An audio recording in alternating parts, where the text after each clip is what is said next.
The particular story that we're looking at, the story of the Gibeonites and their claim that they bring to King David, is a story that has actually been very much part of a certain amount of public discourse in Israel. It is in the air as a question about what sort of statement the story, at least in its Talmudic commentary, is making about the people of Israel. And in particular, just to tip my hand, you'll see that one of the very famous and most quoted lines that we'll get to in the story is a line that David proclaims that the people of Israel are distinguished by three characteristics, one of which is compassion. They are merciful. And that characteristic, that question of whether this is a core value or matter of identity, right, and how that should play out, right, in the public political realm has made this, of course, a very, very interesting text to consider in contemporary times. So with that in mind, let's do the text and make it concrete, okay? So we're going to start by kind of going back and forth, because the Babylonian Talmud's commentary on Samuel assumes actually a fair amount of acquaintance with the story in Samuel, with the account in Samuel. And so I'm actually going to do it a little bit out of order. We're going to go back and forth in some way. So let's start with source 2, which is the source from the Babylonian Talmud, which begins with a ruling from the Mishnah. Right? And anybody want to read? We're doing this, right? We're studying together. So who would like to read the Mishnah? Bastards and Nitinim, which is not translated. And their ineligibility is for all time, whether they be males or females. Okay, so we have this, at first blush, inscrutable ruling from the Mishnah in Yevamot that tells us that bastards and nitinim, and we're puzzled about who are the nitinim, are essentially ineligible to join the congregation of Israel. The clear implication is that they may not marry with them, nor may they convert into the community. And literally, the term nitinim means those who were given. And as the commentary immediately understands it, they are understood to be a people called the Gibeonites, who were given, given into, hence the word nitinim, into service as woodcutters and water drawers for the congregation and the altar. That is, they were supporters of the temple service. Right? They helped the priests in supporting the temple service. And the Talmud then begins what is very obvious and important question, which is to search for some kind of hint for the Mishnaic ruling. How do we know this? Right? That's an often frequent question in the Talmud. From where do we know this? Okay, so let's just read just the first paragraph. Maris, if you'll continue in the Gemara. Rav Hana ben Adar stated, David issued the decree of prohibition against the Netinim, for it is said, and the king called the Gibeonites and said unto them, now the Gibeonites were not of the children of Israel. Okay, so we have a kind of, they're finding the source in verse 2 in the biblical narrative. So if you go back and look at the biblical narrative, verse 2, the first verse begins by saying there was a famine. Right? And year after year for 3 years, and so David inquired of God to find out, what is this? And he asks, is it for Saul? Right? And what is it for? And what does God respond? In verse 1 in the narrative of Samuel. Right?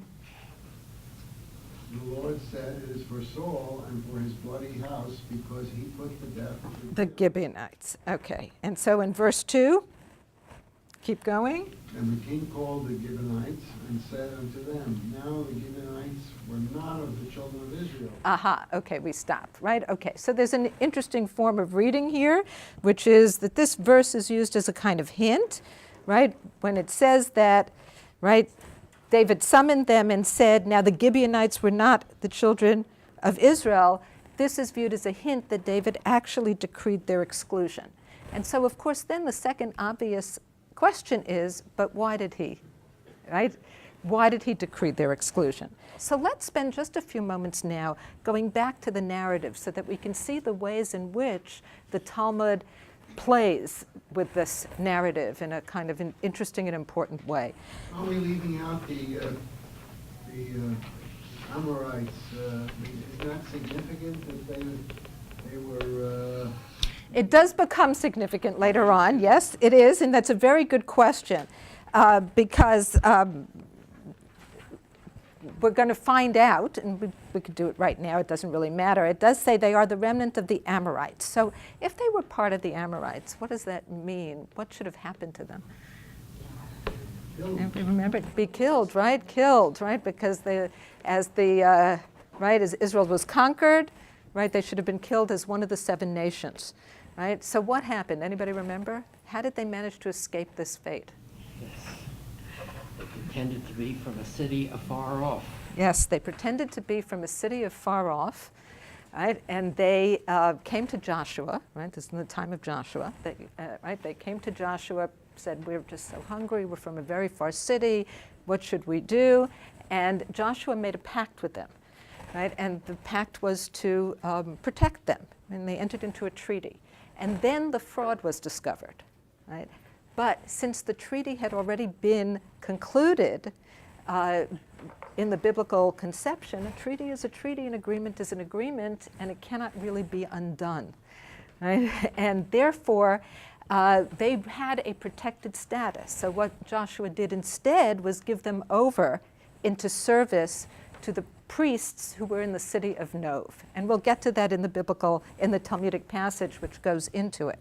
So it's very significant, right, that they had, in fact, this status of being strangers, but with whom there was a civil pact, right? So now we can already see, right, one of the aspects of this passage that sets it up for a political reading, and for an important political reading, is that these are members, in a sense, in a very loose sense, and to use contemporary language, right, with all of its anachronisms, but who are part of civil society in some sense, right? They are part of a group that is not part of the covenantal community. They are not Israelites, but they are part of the civil society, and they are residing together under a treaty, right? Under a treaty status. Then the question is, well, but why were they excluded from, right, entering into why couldn't they convert and enter into the congregation of Israel? So the Talmud is still struggling with that answer. It's going to find it in this passage, so we have to keep looking at the passage to see what happens with it. So who's going to read now? So they come, right? Now it also says that Saul sought to slay them, verse 2, in his zeal for the children of Israel and Judah. Saul sought to slay them. We're actually, if you go back into the biblical narrative, and you'll see that the Babylonian Talmud explains this, if you go back into the biblical narrative, you will not see that Saul sought to slay the Gibeonites. So what has happened here? Actually, Saul went to war against the priests of the city of Nov because they sheltered David, King David, before David became king, when he was challenging, when he was a challenger for the throne. And as a result, right, of slaughtering the priests of Nov, the Nitinim, the water drawers, lost their livelihood and sustenance, and many of them died. So this is the claim that the Babylonian Talmud reconstructs here as part of the narrative, because the narrative is mysterious. It doesn't fill in the blanks. But it does tell us what the Gibeonites did, and it's quite stark. So let's read the text to find out what the Gibeonites did. They came to David and they said, right? And they said, we have a claim, essentially. So verse 3, and David said unto the Gibeonites, what shall I do for you? So let's reconstruct now why God has told David, recall, that the famine, right, is because Saul has put to death the Gibeonites, right? So there's some kind of collective, right, problem here that Israel is experiencing a famine as a collective, a punishment. God has told David specifically that something, right, has been done to the Gibeonites. And now David summons the Gibeonites to find out what went wrong, right? What happened? How can he make this right, in order to overcome the famine? And what can I do for you? How can we make atonement, right? And what did the Gibeonites say to them? So verse 4. It is no matter of silver or gold between us and Saul or his house.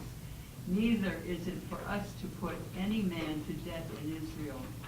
And he said, what say ye that I should do for you?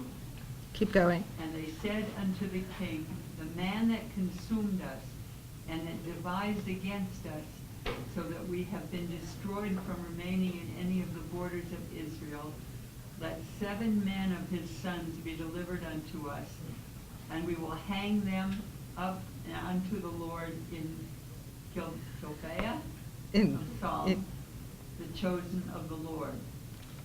And the king said, I will deliver them. Yes, okay. So what is happening here? What are the Gibeonites saying?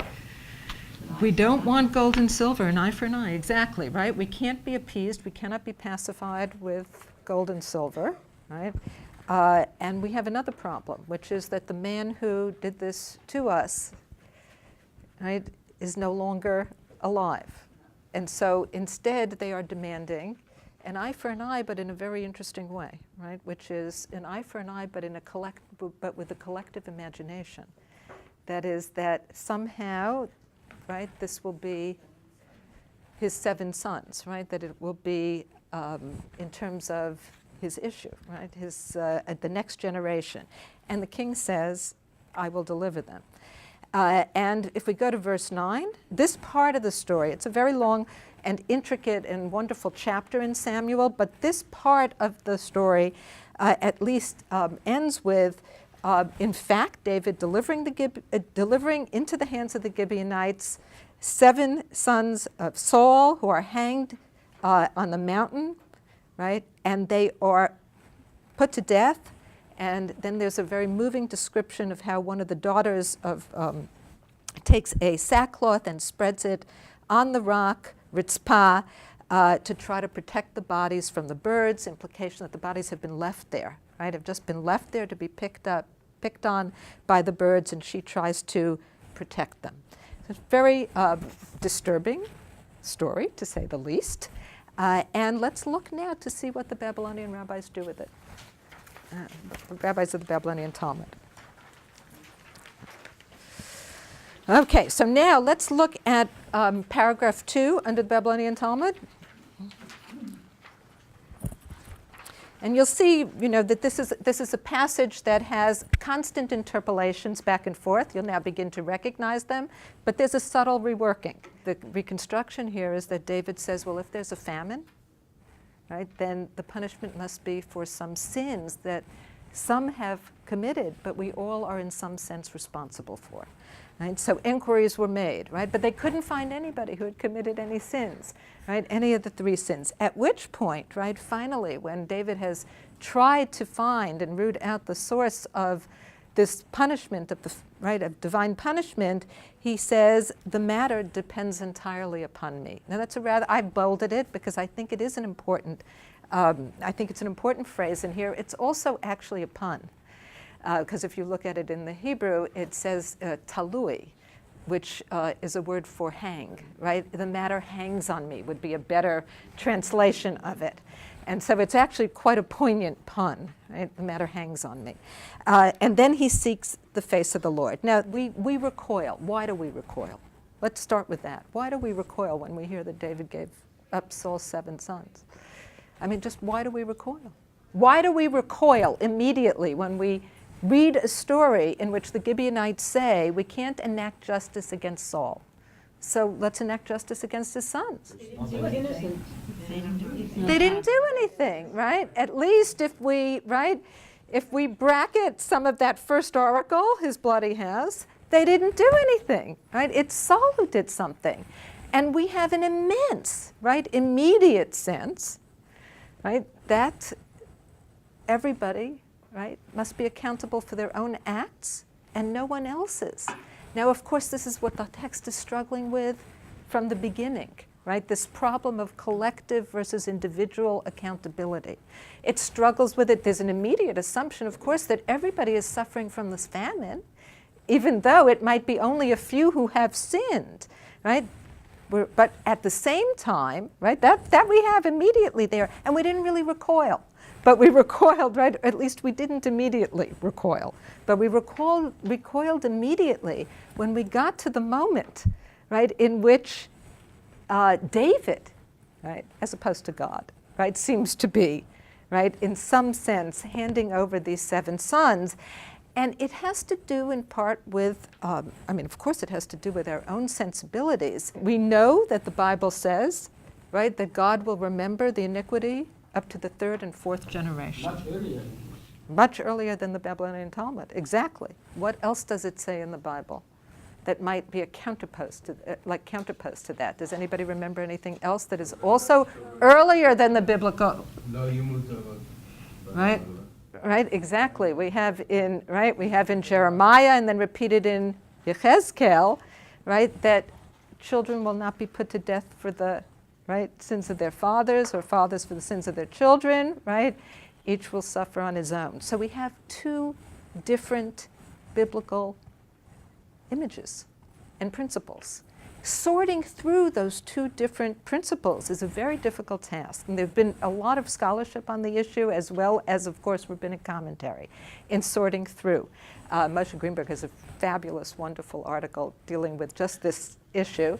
But we have a legacy that seems to be going in 2 directions. And if we read the Hebrew Bible, we certainly see instances of collective punishment, right? The idolatrous city, Achan, many, many instances of collective punishment, and yet we have this principle that also seems very clear. So the rabbis are inheriting this legacy, which is an ambiguous legacy, or at least one that needs to be worked out, right? They're inheriting something that has to be worked out in some fashion. And this is a very interesting occasion on which to try to work it out. So we're going to begin to see that. But let's now move to back to 5, right? So I'll try to shorten it a little by reading a little myself, right? Text says, justice is demanded for Saul, and justice is demanded because he put to death the Gibeonites.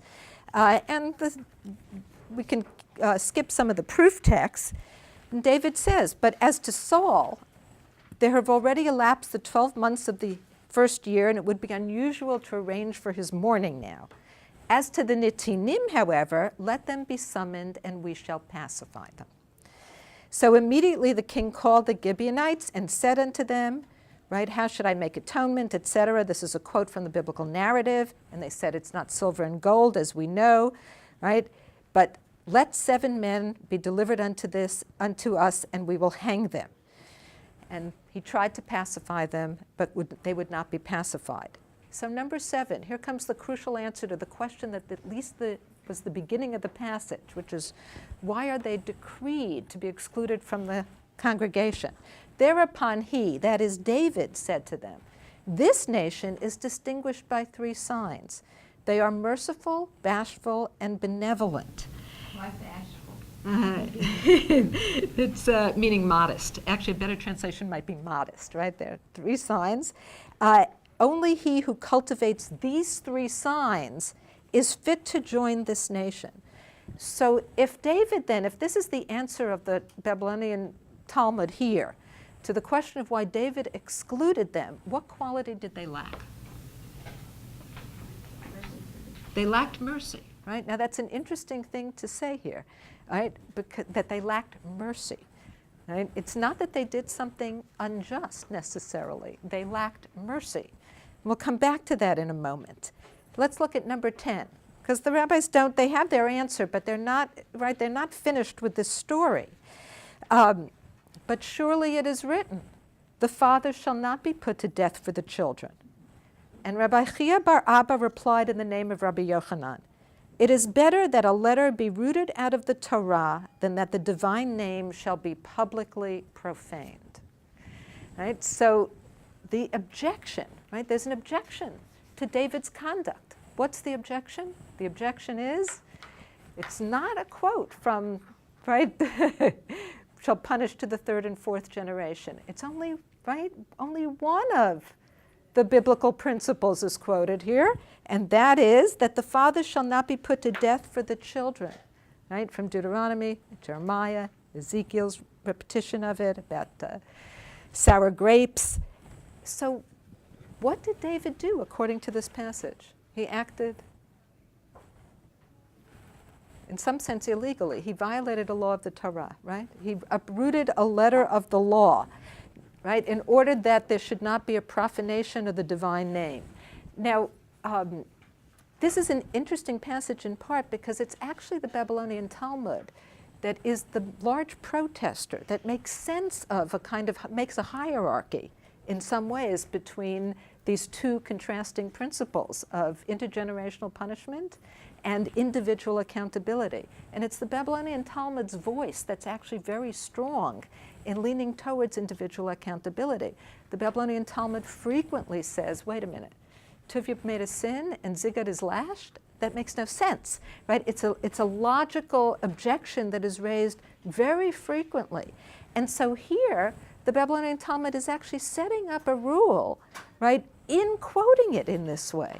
That is, it's justifying David's conduct of violating it for a moment, and we'll read why, but it's also set it up as the rule, right? It's also announced as a matter of rule and principle that the Torah actually requires individual accountability, not collective punishment on the part of the court. If it's human decision, the default rule is that the court does not punish collectively. You need something with a godlike bird's eye view of God, right? The kind of God's eye view in order to know when to punish collectively. The court does not punish collectively. David punished collectively. And that is viewed as an uprooting of the letter of the law. That is, it's an act that he does that is against the standard rule, and yet it's justified in this case, right? It's justified in the circumstance. So let's try at least just to look at the Babylonian Talmud in terms of why the Talmudic rabbis in the end justify what David did. Why was he justified in uprooting a letter of the Torah? And he was justified in similarly leaving the bodies hanging, though it is against the Torah to leave the bodies to hang and not bury them immediately. Right? For passers-by were inquiring, what kind of men are these? These are royal princes, and what have they done? They laid their hands upon unattached strangers. Then they exclaimed, there is no nation in existence which one ought to join as much as this one. If the punishment of royal princes was so great, how much more that of common people? And if such was the justice done for unattached proselytes, how much more so for Israelites? And then 150,000 men immediately joined Israel. Right? Now it's a great coda, and it has a kind of, it's interesting in a lot of ways. For one thing, it's one might say in some sense that it exhibits a certain kind of really fascinating exilic imagination, which is that everybody is watching what's going on, right? Everyone's watching, everyone's looking, and this decision was made so that other people would make some kind of judgment about the behavior, right, of the Israelites, right? That if the Israelites, right, treated the Gibeonites in a certain kind of way, and look, they hung royal princes in order to satisfy the grievance of strangers who are residing in their midst, then this is a nation that is, right, that is proclaiming the glory of God, and that is a nation that you want to join. Okay, now, we've gotten to the punchline of the Babylonian Talmud. Our question is, what can we really do with this? Let's work a little to see what we can do with this. Right? And so let's start by asking the following. Does this text believe that the Gibeonites had a just claim? That blood cries out for blood, an eye for an eye? It seems that the punch, to me at least, of the Babylonian Talmud's passage here is in a sense to say that the Gibeonites do have a just claim. The question of what kind of punishment there can be, right, for that claim is a different story. They have a just claim. They are entitled to something. And what does right, and what the issue is, the question of what are they entitled to? They don't want money, right? They're not subject to that. And what they have a claim. And what they did was not be merciful, which in the context of this passage, and actually I think in the context of most passages in the Babylonian Talmud, when discussing what the word mercy means, it means really not standing on your rights, right? Relinquishing your rights.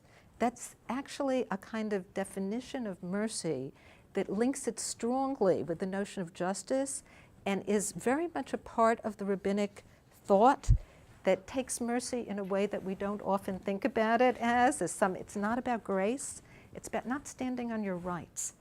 And if it's about not standing on your rights, right, because after all, what David says to the Gibeonites is, right, you have a sense, you have a just claim, but you're not merciful. You should be relinquishing your claim, right? It's your incapacity to relinquish it that makes this a problem, right? That makes you unable to join what we might call a covenantal community. Because a covenantal community, we might say, I mean, let's think about it as being based in some way on what we might call an ethics of the family. And the ethics of the family is one, if we think about a family, how it would implode, completely collapse, if everybody stood on their rights, right? That's right, you would have, I mean, I have 4 children, it would be impossible, right? It's just utterly impossible, right? So this is a kind of, right, there has to be a way of, right, forgiveness, giving up, not standing on your rights, doing more than you need to do, and that becomes part of the definition that we might say of a covenantal community. In many ways, the rabbis construct, and they do this in different parts of the Talmud, they construct in some sense 2 idealized models of what is a just community, right, and what are the minimal requirements of a civilized just community, and what is a covenantal community. And they identify quite specifically that certain sorts of, for example, theft within the Jewish community has to meet over a certain measure. Why does it have to meet over a certain measure? The rabbis say because Jews forgive each other for a penny. That is, they make certain assumptions. They're very identity bolstering, and in some ways, sometimes you can even read them as somewhat self-serving, but they're also profound. And the profound part of it is to say that it's not just that Jews forgive each other, but they must forgive each other, right? That is, they have a kind of ways that they must behave towards one another that will alter the kind of norms, that will alter even the definition of the norms, whereas we don't say as a matter of justice that one has to, right, forgive somebody who took money from you. Right? These are not, it's not a question of justice, it's a question of relinquishing a right of a certain forgiving or merciful behavior that we might demand in a covenantal community that we would not necessarily demand in civil society. If we see that as part of what could be teased out in some way from this text read together with a lot of other texts, do we have a double ethic here? And what does that mean? But that seems to me to be a kind of asymmetrical, right? A set of asymmetrical obligations. What's happened here? Right? And I think that's a really important question because now I'm going to link it up to why this text has made it so much into the center of contemporary conversation in the public square in Israel. Because the big issue that we are all thinking about and struggling about, among others, in terms of contemporary politics, is whether there are asymmetrical behaviors that are demanded of Jews as Jews. Right? Do Jews somehow have some self-defining notion, whether of chosenness or of a certain sense of Jewish ethics? The question of whether there's such a thing as Jewish ethics is, I know, philosophically complicated, but we don't have to go into that. It could be understood to mean, even if ethics is universal, but the tradition and particularity and sense of identity that we get and the values that we get and feel that we got from our tradition, do we remain faithful to them in a situation in which there's asymmetry, right? Asymmetry of values, asymmetry of behavior.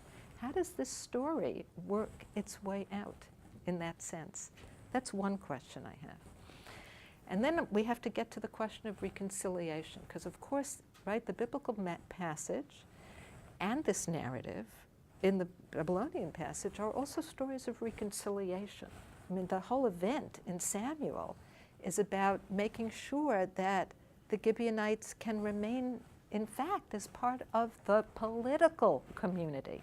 This is a political act by David, who is trying to unify a country that has diverse elements in it, right? It's political community. Something has to happen. The Gibeonites have to feel somehow that their claim was heard, and they have to feel somehow that there's been some kind of parity restored, right, in order for there, in fact, to be, right, a moving forward as one political community. So I think those two themes are actually what make this a very, very contemporary passage, extraordinarily contemporary passage.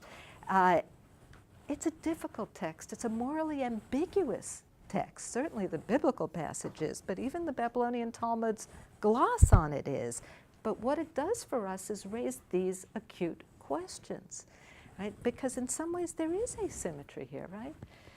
There's, and yet, right, tremendous asymmetry. What does David do?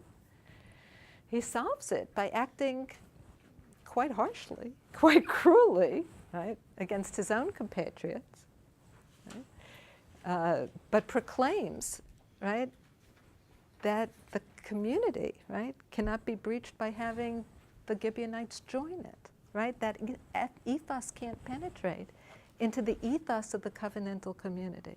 So if this is, right, if this is part of the identity of the community, to be merciful, what then, right, what does it mean in terms of something like an ethics of warfare, purity of arms, right?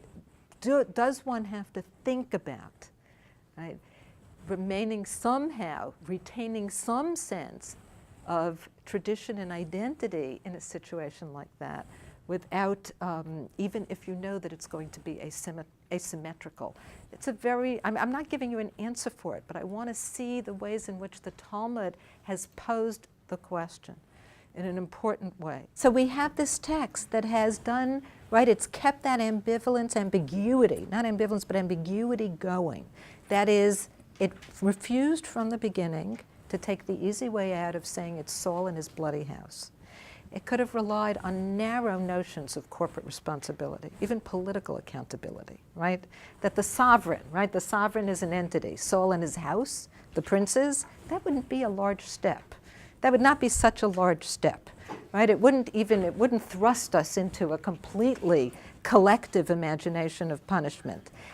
It refuses to do that consistently till the end, right? By saying that, right, children cannot be punished for the sins of their fathers. David is making a decision. It refuses to hang it at all on the idea of the bloody house, which implies in a sense that the house, including the princes, bear some kind of responsibility. So it doesn't do that while at the same time playing from beginning to end with the notion of Israel as a collective and the Gibeonites as a collective, right, as peoples. Right? As peoples, they are all collectives. The Gibeonites are forever excluded, right? All of Israel is suffering for the sins of those who are among them. So has it left us with a profound question? Of course. It's left us with thinking through lots of profound questions, but especially one having to do with what does it mean to have a very robust sense of collective responsibility, but not necessarily collective punishment in terms of the court. And that's one of the things that the rabbis are also, I think, trying to keep going here, right? To maintain an extraordinarily strong sense of collective responsibility, while at the same time, at least in this text, which is doing the work of setting up a principle of individual accountability, which will sometimes be breached. And that gets me back to my question about why breached now? Why breached now? Why is this the occasion? If you had to haul up one of the rabbis, right, who's responsible for this passage, and say, what does it teach us? Why breached now? What lesson should we derive from it? maybe we could think of something that has to do with the theme of favoritism that's also running through here, right? Is there some way in which, I mean, because after all, you said this. You said, why are they giving the Gibeonites more than would be, right, than would be done within Israel, right? So is there an act of favoritism here that's actually being extolled in some way? Let me say something about, to put this in a bigger picture for just 1 second. The reason that this story became raised quite a lot in the public square is precisely because the norms of acting in politics, right, and having, right, and you made the point, and in some ways you're also making the point, that in the political community, in many different ways, not just with regard to giving justice to the Gibeonites, but also in conducting war, etc., that Israel might have to, right, might act not purely according to covenantal norms, but rather as a political community, right? And indeed, there have been many contemporary responsa that have said that when Israel acts, right, in politics, right, that when Jews act in politics in the political domain, right, certain kinds of notions, something like war, may be subject to, and this, I mean, this is too complicated an opinion to go into for too long, but one thinker, it's a famous responsum of Rabbi Yisraeli, who has said that basically with regard to war, the standards are provided by international law, right, with regard to war. The standards are provided by international law, because in a sense, Israel is acting sort of in accordance with Noahide norms, its own norms, but norms that apply within the political context, right, as opposed to internally in a covenantal. And there was a tremendous amount of debate over that responsa, a tremendous amount of debate. And the debate centered on this text. It's because the debate was what happened to Jewish ethics. Because incorporating international law, right, means that whether international law sets a higher or a lower standard of that which might be set by looking internally, international law governs. And a large part of the debate was about just this question. Do we really abdicate all, right, discussion about, right, questions that, right, that touch on internal values, right? Do we abdicate it at all? And maybe, you know, I don't want to talk about this in terms of what the practice of acting is, but the question of what kind of conversation one has, right? What sort of conversation one has, right, is about that. So this text was, but what about, right? This text was really invoked to suggest that, right, this is the easy dismissal of the notion that you can just technically incorporate, right, international law by reference doesn't solve the profound issues of identity, values, tradition, etc. It might solve it legally from a halachic perspective, but doesn't solve it from this much larger perspective. So since we just have a few moments, I know you have a question. I just have a few minutes. I just want to touch for a moment on the responsum that is translated by Rabbi David Ellenson. Rabbi David Ellenson wrote a lovely article on Rabbi Chaim David Halevi, and at the end of it, he offers us an English translation of one of Rabbi Chaim David Halevi's responsa. And the question was about what are the obligations of the state of Israel to hostile civilian populations. And if the question is a hostile civilian population, right, that is citizens, but who are not members, right, of the Jewish community, right? They are not Israelites, but they are citizens. They're part of the polity. Then what are the obligations of the state, or King David, his successor? What are the obligations of the state to these citizens? And he draws specifically on our narrative, right? And he brings forth this narrative.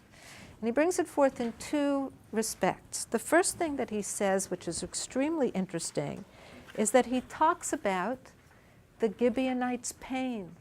And he talks very sympathetically about how the matter pained them, and that it is understandable that the matter pained them, right? That it is emotionally understandable that when one has an unrequited claim of this nature, one needs something, Right? So that's the first thing he does. And the second thing that he does is that he quotes from the profound statement in this passage that equates Saul's depriving the nitinim of their sustenance with killing them. And he says the minimal obligation, it doesn't matter how hostile the population is, right? There is an obligation of sustenance to members of the political community. And also, in some sense, he seems to be implying that there is some way in which one has to be empathetic, even if one doesn't in the end fulfill the request. One has to understand the notion of the matter pained them. And it's, in some ways it can be almost comical to think about the trajectory of these narratives. From a narrative that we read in Samuel, which is vivid, stark, brutal, deeply morally ambiguous, right, to a contemporary responsum that actually sets forth an obligation of kind of national insurance for the state of Israel. It's a big leap with regard to the stranger citizen, right, who must be part of the political community, this dilemma of overlapping communities, of the covenantal and the political. It's a big leap, but I think that the connections are really there, and they raise some very interesting questions. I started out by saying that there's something in a funny way exilic, we might call it, about the rabbinic passage. That exilic aspect is that there's this imagination of being watched, right? That idea that, the non-Jews are all watching, they're all on the outside looking, and they're all weighing and thinking, right? And really they all want to convert in any minute because they all realize how great we are. There is something about that seems in some sense, right, part of the exilic notion of being watched, right? And that's, it's encounter, right? It is really in contrast to the biblical narrative, which really seems like, right? And you've raised this, many of you have raised this, a really political narrative. What to do, right, in a condition of sovereignty, right? These two are very different. But it seems to me that it's incredibly important to put them together, both perspectives. And that's been a very interesting and sore issue in Israel, after all. And I think it's one that is actually right now really a subject of tremendous conversation in Israel. That is there room, right, in civil society in Israel for a deeper discourse that doesn't just look at the biblical sources, right, that doesn't just look at the biblical sources, but actually brings back sources that might have a kind of galuti, diaspora flavor to them, which Zionism to some extent wanted to overcome, but have to be very importantly part of the discussion within society, right, in order to deepen and enrich the kind of discussions that might take place. So this, it's a responsum that we don't have time to read in full, but you could take it home and read it, and it's very well worth looking at and struggling through this interesting aspect of dealing with the fact that there are overlapping communities here, right, concentric circles that are recognized by the rabbis themselves. Okay, thank you.